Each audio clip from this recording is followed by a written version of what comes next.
fois, il y a Amen et Amen. On ne l'a pas traduit, hein. Amen, c'est Amen. Hein. Ça veut dire, il en soit ainsi, que ça s'accomplisse. C'est vérité, vérité. En vérité, je vous le dis. Et quand le Seigneur nous parle, c'est toujours avec vérité, avec amour, avec bienveillance. Ce matin, je voudrais lire avec vous dans les Proverbes au chapitre 27. Ce ne sera pas une grande lecture, une longue lecture, ce sera un verset. Oui. Mais dans un verset, parlant de ce verset, il y a une base, il y a quelque chose qui va nous être utile pour notre marche spirituelle, chrétienne, persévérant, et que nous soyons debout quand le Seigneur va venir, bien sûr. Proverbe 27, 20. Voilà, c'est ça. Faute de bois, le feu s'éteint, et quand il n'y a point de rapporteur, la querelle s'apaise. Amen. Notre pensée ce matin, c'est faute de bois, le feu s'éteint. C'est un proverbe. Nous savons que les proverbes, le livre des proverbes, a été écrit et inspiré par le roi Salomon, fils de David. Et il avait reçu de la part de Dieu de la sagesse, mais la sagesse divine. Il y a la sagesse d'en bas, mais il y a la sagesse d'en haut. Cette parole peut paraître très simple et logique, et pourtant, eh bien, Dieu veut nous parler ce matin au travers de cela. Quand il n'y a plus de bois, qu'est-ce qui se passe? Eh bien, le feu s'éteint. Voilà, c'est facile. Et ce matin, nous voudrions que le feu ne s'éteigne point. Amen. Que le feu brûle. Mais le bon feu, comme on va voir. Parce qu'il y a le mauvais feu et il y a le bon feu. En attendant, Dieu avait donné à Salomon de la sagesse, une grande et divine, une intelligence, une connaissance multiple. Sa sagesse surpassait tous les fils de l'Orient, c'est-à-dire les plus sages. Lui, il avait la sagesse d'en haut, c'est la meilleure, c'est l'authentique, la vraie.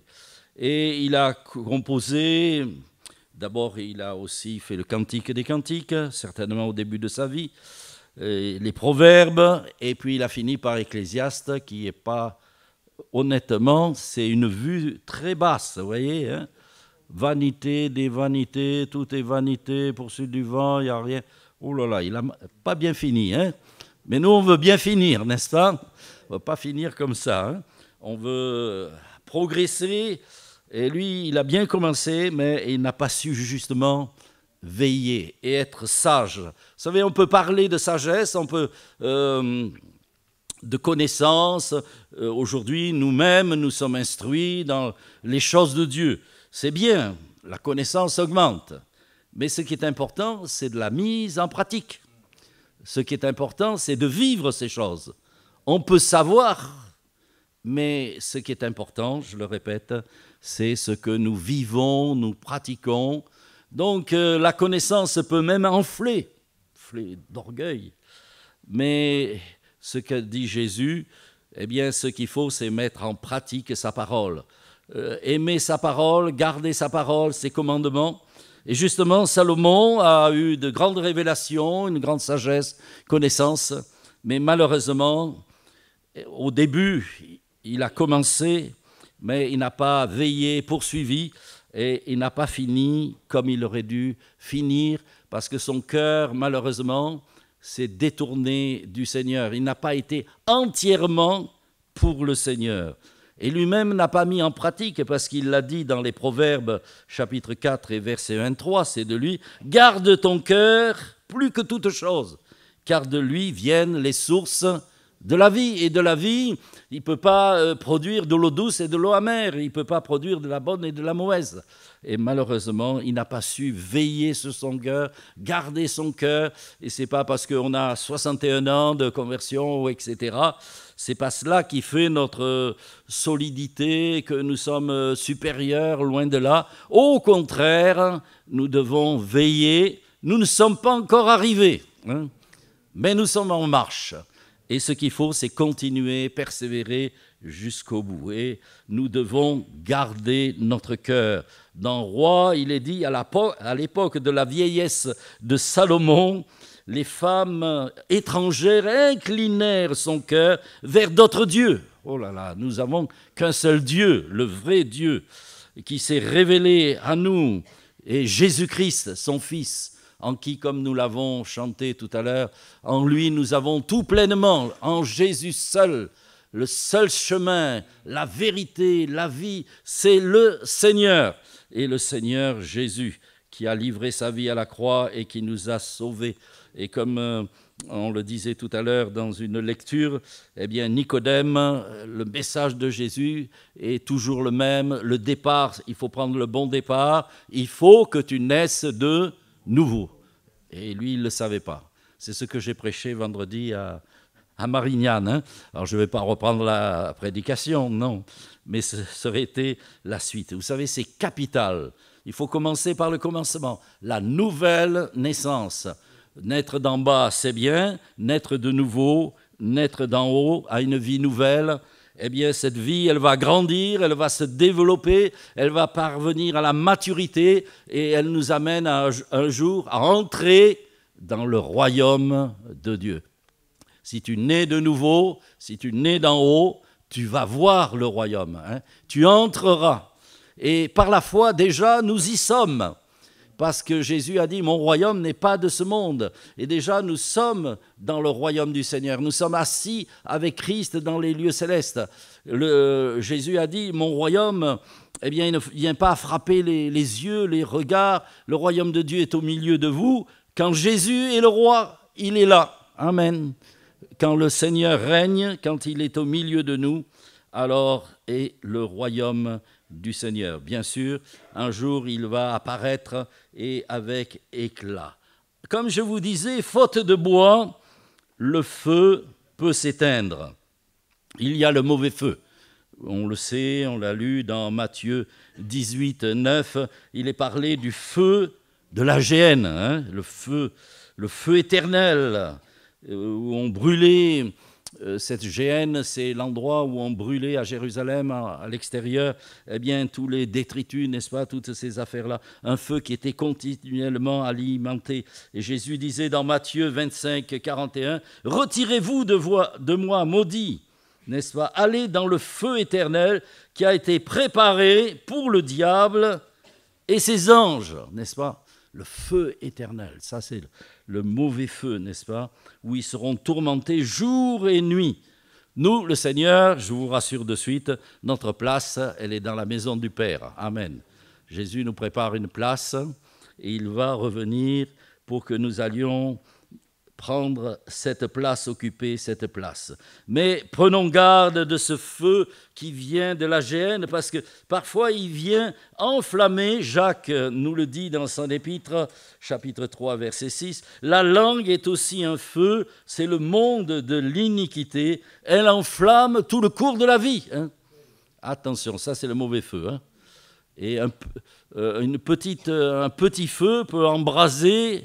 Vous avez vu des fois une parole qui venait pas de Dieu, n'est pas inspirée de la chair, de la vieille nature, de notre orgueil, vanité. Elle peut enflammer même une église.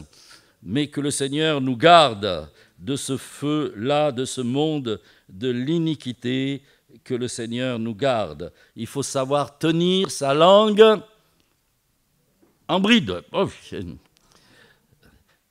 c'est difficile de tenir sa langue. Hein.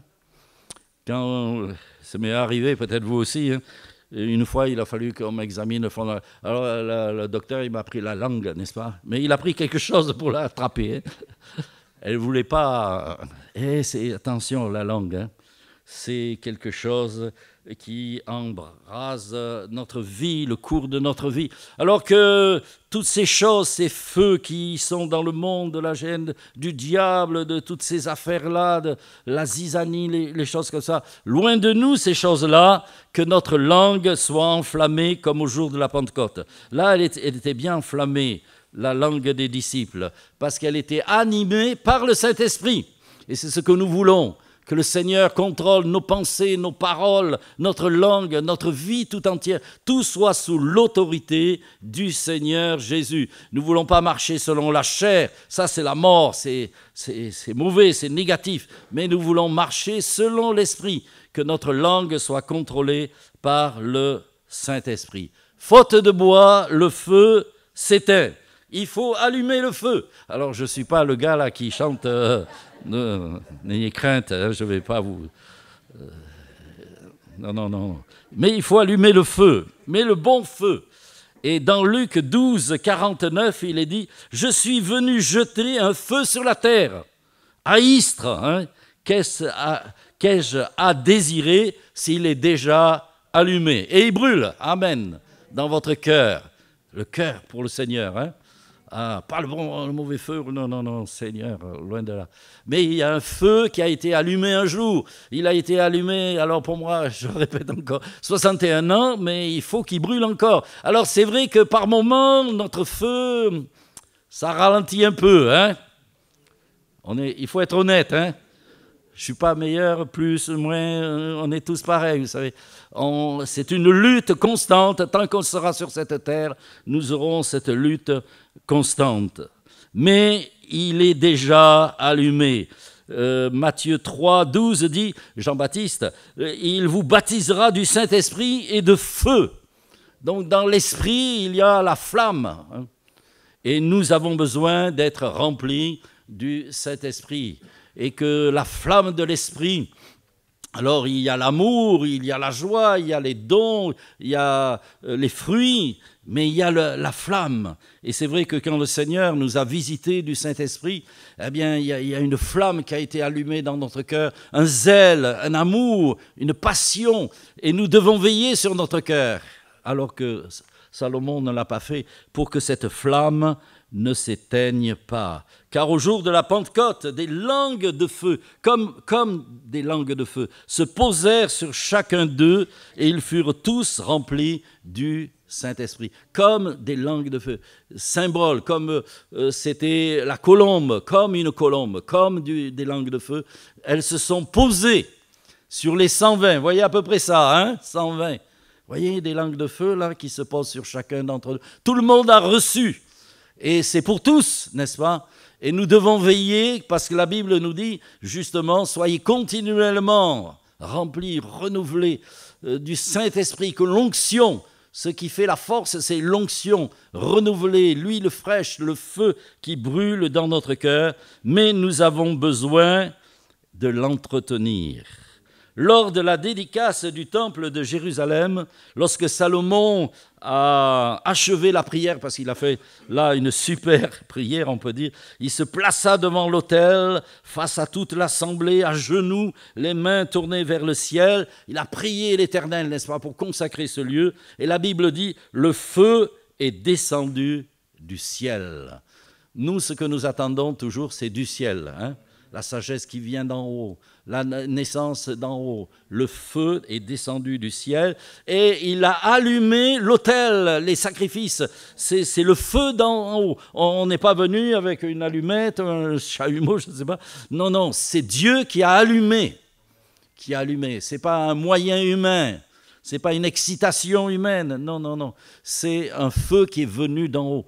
Et ce dont nous avons besoin, c'est toujours ce feu qui vient d'en haut, comme cela s'est passé au temple de Jérusalem. Et vous vous rendez compte, l'autel de l'Holocauste qu'avait fait Salomon, il y avait 22 000 bœufs. Ce jour-là, ils ont sacrifié 22 000 bœufs et 120 000 brebis. Vous voyez que c'était l'abondance, hein. Il était riche, Salomon, hein. Bon, peut-être nous, on peut sacrifier qu'une petite pite, des fois. Un petit Joseph et Marie, ils étaient pauvres. Ils ont offert le sacrifice du pauvre, 2 tourterelles, n'est-ce pas? Les riches, ils pouvaient offrir des bœufs, et c'est Salomon. Mais c'est bien que la maison soit remplie de la gloire de l'Éternel. Donc le feu est descendu, il a embrasé l'Holocauste, hein, ça a brûlé, et la Bible dit, le résultat, c'est que la gloire de l'Éternel remplit la maison. Mais il y a des sacrificateurs qui n'ont pas veillé, les fils d'Aaron, pourtant ils étaient enseignés des choses. Ils ont apporté un feu étranger. Attention au feu étranger, Nadab et Abihu. Mais le feu devait brûler constamment sur l'autel. Donc la responsabilité des sacrificateurs, c'était de veiller, d'offrir les sacrifices, comme vous le savez, mais il fallait qu'ils brûlent constamment, jour et nuit. Et notre part, c'est que ce feu soit entretenu. Vous avez compris ce matin, il est question d'entretenir le feu que Dieu a allumé dans notre cœur par son esprit. Il brûlera continuellement sur l'autel, il ne s'éteindra point. C'était la responsabilité. Et nous aussi, nous sommes responsables. Le Seigneur envoie le feu, on met l'offrande, mais notre responsabilité, c'est de veiller et de faire que le feu brûle constamment. Donc, il fallait l'entretenir. Et parfois, je rencontre des disciples, soyez craintes, ce n'est pas d'Istre, ils étaient d'Emmaüs, ils allaient à Emmaüs. Alors eux, le feu était éteint, ils avaient le cœur froid, glacé. Ils étaient là avec une tête, n'est-ce pas? Et Jésus est venu faire route avec eux. Il a dit, mais qu'est-ce qui se passe? Mais qu'est-ce qui vous arrive? Oui, tu ne sais pas, il n'y a que toi qui ne sais pas, n'est-ce pas? Mais nous, on espérait que, il allait délivrer le Messie, le Seigneur, notre Maître, n'est-ce pas? Il allait délivrer Israël de la main de ces Romains, ces méchants Romains, n'est-ce pas? Qui nous oppriment. Bon, il est mort, c'est fini, on l'a crucifié. Donc le cœur était froid, battement zéro, cœur glacé, brisé. Ils partent à Emmaüs. Emmaüs, ça signifie peuple obscur. Vous voyez, ils n'allaient pas dans le bon chemin, n'est-ce pas? Mais Jésus, vous savez, il est toujours celui qui ne nous abandonne pas à nous-mêmes. Il vient essayer de nous récupérer, de nous rallumer la flamme. Et Jésus leur a expliqué, il leur a expliqué l'Écriture. Ils avaient mal compris, n'est-ce pas? Et nous aussi, des fois, on comprend un peu de travers, mais Jésus va leur expliquer les prophéties, et ils savaient ces choses. Et quand Jésus leur a parlé, la Bible dit ceci, je le lis pour ne pas modifier les paroles. Ils se dirent l'un à l'autre, parce qu'après ils vont voir que c'est Jésus, quand il a brisé le pain, n'est-ce pas, il a brisé le pain, symbole de la croix. Et vous savez, souvent, on a entendu l'Écriture, on écoute la parole, mais quand on vient à la croix, tout s'éclaire. Nos cœurs s'éclairent. Là, on comprend. Beaucoup de personnes se contentent. Oui, j'ai besoin du Seigneur pour ceci, j'ai besoin du Seigneur pour là. Mais des fois, notre rencontre, notre nouvelle naissance, notre vie, nos yeux s'ouvrent à la croix. Nous prêchons Christ, mais Christ crucifié, mort pour nous. C'est la révélation. Il est vivant, il est ressuscité, il a tout accompli. Alors ils se dirent l'un à l'autre, notre cœur ne brûlait-il pas au-dedans de nous lorsqu'il nous parlait en chemin? Quand Jésus leur a parlé, leur cœur froid, glacé, déçu, amer, il a repris vie. Amen. Ils n'ont pas eu besoin. Jésus est venu comme le SAMU, là, vous voyez, il vous ranime le cœur. Quand on écoute la parole de Dieu, qu'elle soit prêchée, lue, méditée, etc., d'une manière ou d'une autre, si nous avons un cœur réceptif, si nous écoutons, eh bien, cela réchauffe notre cœur. Faute de bois, faute de parole de Jésus, s'il n'y a pas cette parole, nos cœurs restent froids peut-être. Mais quand le Seigneur nous parle, par des dons spirituels d'une manière ou d'une autre, comme je disais, notre cœur se réchauffe. Est-ce que votre cœur est chaud ce matin? Réchauffé, Seigneur. Écoutons bien la parole de Dieu. Mettons-nous à l'écoute du Seigneur d'une manière ou d'une autre, dans notre culte personnel, dans les prédications. Recevons la parole. Il ne faut pas qu'elle rentre d'un côté et qu'elle sorte de l'autre. Il faut qu'elle descende dans notre cœur. Marie, elle gardait la parole de Dieu. Marie, l'autre Marie, eh bien, elle était assise aux pieds du Seigneur et elle écoutait sa parole. Je suis sûr que ce matin, si vous écoutez bien la parole, elle va réchauffer votre cœur. Parce que faute de bois, le feu s'éteint, mais avec la parole, le feu est rallumé et ravivé. Dans le livre de Jérémie, Dieu dit « Ma parole n'est-elle pas comme un feu ?» Un feu, des paroles de vérité, des paroles inspirées, des paroles dirigées. Il faut recevoir cette parole. Alors, il y a un bois, vous mettez peut-être du bois, donc de la parole, comme je disais, mais si vous mettez du bois vert, est-ce que le feu marche? Ah non, le bois vert. Et je verrai dans le bois vert, ça c'est personnel, hein, que vous savez, aujourd'hui, si on écoute, on va des fois, bon, je suis pas trop à la mode, mais je vais quand même un peu sur Internet, je regarde un peu. Il y a beaucoup de bois vert, moi, j'ai trouvé. Il y a beaucoup d'histoires. Dernièrement, j'avais vu un gars, il a fait un livre. Alors, il a fait un livre. Le Seigneur revient en 2002 ou 2003, il avait dit. Je crois qu'il a dû mettre le livre au feu, parce qu'il n'est pas valable, n'est-ce pas? Alors, il y a beaucoup... Il faut faire attention, là. Oh là là, vous savez, c'est comme le poisson, il faut enlever les arêtes. Hein. Et alors, enlever les arêtes. Il faut être bien... Il faut faire attention. Aujourd'hui, il y a toutes sortes de doctrines. Confession positive, prospérité. Oh là là, on vous promet... Attention, ça, c'est du bois vert. Ça ne brûle pas, ça n'alimente pas, ça n'enrichit pas, ça ne donne pas la vie. Que le Seigneur nous garde. Hein, parce que de tout temps, moi j'ai vu, quand j'étais à Narbonne, il y a eu des doctrines, à l'époque c'était Jésus seul. Alors ça peut paraître très spirituel, Jésus seul, oui. Mais il y a le Père, le Fils et le Saint-Esprit. Eh oui. Il y a le Père, sa mission, le Fils, sa mission. Mais il y a un seul Dieu, attention, hein, et le Saint-Esprit... Alors, il n'y a pas le Père seul. Et il y a des gens, ils ont une doctrine, c'est le Père seul. D'autres, c'est Jésus seul. D'autres, ils disent, il n'y a que l'Esprit. Charismatique un peu, là, il n'y a que l'Esprit. Moi, je suis dirigé par l'Esprit, je suis conduit par l'Esprit. Or, la parole, ce que Dieu...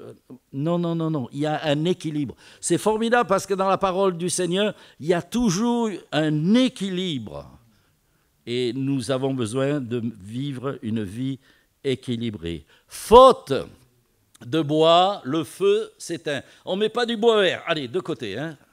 On met du bon bois. Et pourtant, le feu peut s'éteindre. Ah, je vous surprends ce matin. Ah. Oui, le feu peut s'éteindre. Pourquoi? Parce que pour que le feu brûle, il faut mettre du bois. Mais il faut de l'air. C'est vrai. Il faut du tirage. Moi, j'ai vu ma cheminée, je ne le fais plus maintenant. Eh bien, il fallait bien régler le tirage. Il faut de l'air, il faut de l'oxygène. Faute d'air, d'oxygène, eh bien, le feu ne brûle pas, le bois ne brûle pas. Et on voit qu'à la Pentecôte, il n'y a pas eu simplement la parole, l'enseignement, mais il y a eu l'esprit, un vent violent, il y a le souffle. Nicodème, le Seigneur lui disait, le vent souffle où il veut, tu entends le bruit, ainsi tout homme est né, conduit de l'esprit. Il faut le souffle.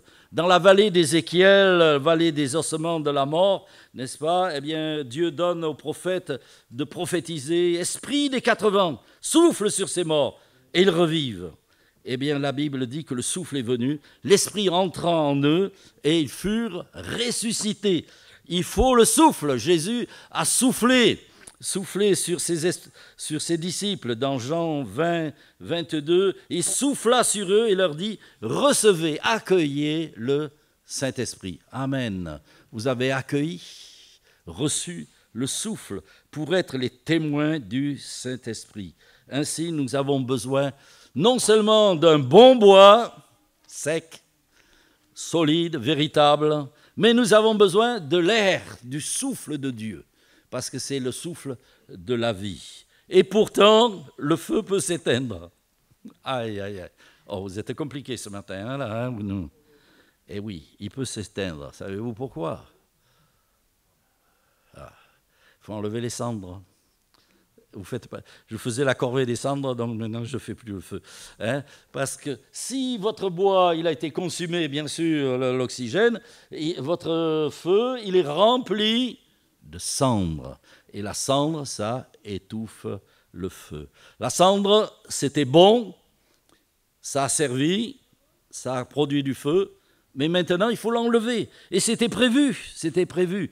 Le sacrificateur, Lévitique 6, 3, disait « Il enlèvera la cendre faite par le feu qui aura consumé l'holocauste sur l'autel, il la déposera près de l'autel. Il la portera même en dehors du camp, dans des vases conçus. » Ça veut pas dire que ces vases, ils avaient de la valeur. La cendre peut servir d'engrais, mais il fallait l'enlever. Il fallait l'enlever. Et parfois, nous, dans notre vie, on a un peu des cendres, vous voyez. Enfin, je ne sais pas, hein. Mais ça peut arriver. Et Paul disait, oubliant ce qui est en arrière, me portant vers ce qui est en avant, je cours vers le but. Il oublie en arrière les cendres.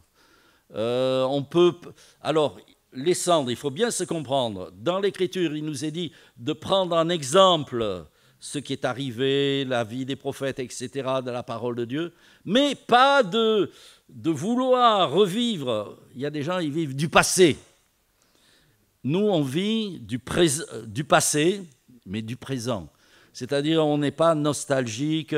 Alors, on dit autrefois, vous voyez, moi, ça m'arrive, il y a 60 ans, on chantait tel chant, n'est-ce pas? Si on ne le chante plus, ça ne va pas, hein, maintenant. Non, ne pas regarder en arrière. Vous savez que les Israélites, ils ont murmuré dans le désert. Ils ont dit, c'était mieux en Égypte, vous voyez, des regrets. Ils murmuraient. En Égypte, on avait des concombres, des melons, des poireaux. Ils regrettaient le passé. Ils avaient oublié les coups de fouet qu'ils se recevaient. Hein. Aïe, aïe, aïe. Et parfois, nous pouvons être un peu nostalgiques du passé. Frères et sœurs, regardons devant. Amen. La Bible dit que celui qui regarde en arrière, aux cendres. Oui, ça a été bon, c'est merveilleux, toutes les expériences du passé. Mais aujourd'hui, nous avons besoin toujours quelque chose de renouvelé, n'est-ce pas? Alors, c'est vrai, c'est bon, ces cendres, mais nous ne devons pas regarder en arrière. La femme de Lot, elle a regardé en arrière. Il y a des gens, ils vivent du passé, du passé, du passé. Mais le passé est passé. Aujourd'hui, c'est important. Et ce qui compte, c'est que cela doit être une force pour l'avenir. Amen. Nous, quand vous conduisez, comment vous regardez? Vous regardez derrière? Non, vous avez le rétro. Mais vous ne tournez pas la tête pour dire, ah bon, il y a... Non, non. Frères et sœurs, ne regardons pas en arrière. Ne murmurons pas, ne soyons pas des gens pris par le passé. Mais nous devons regarder devant. La Bible dit, courons, courons, courons avec persévérance, avec endurance, dans la carrière qui nous est ouverte, les regards fixés sur Jésus. Amen. Nos yeux aujourd'hui sont fixés sur le retour de Jésus, l'avenir, mais nous agissons en conséquence, enrichis par le passé. Mais nous ne voulons pas retourner en arrière. Quel est le message de Jésus à son Église aujourd'hui? Attention. Jésus parle dans Matthieu 24, 12, il dit « Il y a des faux prophètes qui séduiront beaucoup de gens, l'iniquité sera accrue et l'amour du plus grand nombre se refroidira. » Oh là là. Et vous avez vu que quand on se refroidit, on attrape mal la grippe. Non, qu'est-ce que j'ai? On peut attraper des maladies spirituelles aussi, hein, des choses un peu... Non. Paul exhortait Timothée, son fils. Et comme je voudrais vous exhorter ce matin, je t'exhorte à ranimer le don de Dieu que tu as reçu, n'est-ce pas? Littéralement, c'est renflammer. La Tobe dit maintenir en vie, raviver le don de Dieu. C'est différentes traductions. La flamme du don, hein, la flamme qui doit être entretenue dans notre vie. Car l'Église de Laodicée, on peut dire des derniers temps, eh bien, le Seigneur connaît ses œuvres, mais il dit, tu n'es ni froid, ni bouillant, et je te vomirai de ma bouche. On n'est pas agréable au Seigneur si on est entre les deux, hein, ou soit froid, soit bouillant, parce que froid, il y a de l'espérance. Mais nous ne voulons pas être des tièdes, amen, mais nous voulons être des bouillants. Et pour cela, nous avons besoin de mettre du bois, animé par la parole de Dieu, par l'Esprit de Dieu, enlever les cendres et regardant dans l'avenir. Souvenons-nous que Salomon, du temps de sa vieillesse, il ne fut plus tout entier à l'Éternel, comme je vous disais, mais veillons sur notre cœur. Et pour veiller sur notre cœur, pour veiller sur notre vie, chaque jour, à entretenir cette flamme, que sans cesse ces choses soient en nous et autour de nous, nous avons besoin de nous tenir dans sa présence. Et je vois que dans Ésaïe, le prophète, la Bible nous dit, Ésaïe, il a eu une vision extraordinaire, hein, Ésaïe 6. Il a vu sur le trône, il a entendu Saint, Saint, Saint, l'Éternel. Et il y avait des séraphins. C'est des anges. Alors il y a les chérubins, les séraphins, les archanges, enfin. Et là, c'est les séraphins qui sont autour, ils sont là-dessus, surtout. Ils sont dans la présence du roi, du Seigneur qui est sur le trône. Et séraphins, ça veut dire les brûlants. Alors si vous voulez brûler, si nous voulons brûler, il faut se tenir dans sa présence, n'est-ce pas? Et être là devant le Seigneur à son trône. Brûler, c'est ce que le Seigneur nous demande. Car Hébreux 1, 17 dit, pour conclure, « Il fait de ses serviteurs et de ses servantes, amen, de chacun d'entre nous, il veut faire de quoi? Une flamme de feu, pour nous maintenir dans sa présence sur l'autel, parce que le Seigneur ne veut pas que nous soyons tièdes, il ne veut pas qu'on se refroidisse dans ce monde. Malheureusement, il y a un combat, une lutte, mais gardons nos cœurs dans le Seigneur, amen, et restons toujours dans sa présence, dans sa communion et dans ce renouveler. Courage, n'est-ce pas?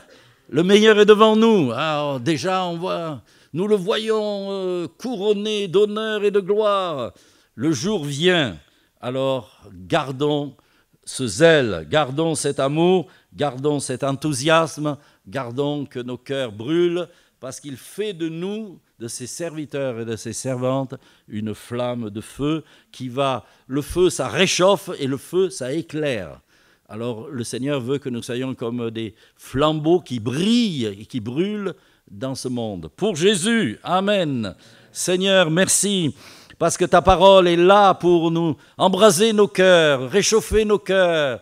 Tu ne veux pas que notre cœur soit tiède ou froid, mais tu veux que nous soyons bouillants pour toi. Alors ce matin, nous te disons, Seigneur, visite nos cœurs, souffle sur nous encore, remplis-nous de toi, de ta vie, et que nous soyons des chrétiens dignes de toi, une église bouillante et agissante dans ce monde, et qui témoigne de toi et de ton amour, que par nos paroles, par nos vies, par ce que nous sommes, par ton Église, Seigneur, des instruments de grâce et de bénédiction pour ce monde, pour cette ville d'Istres. Merci, Seigneur. À toi la gloire, Jésus.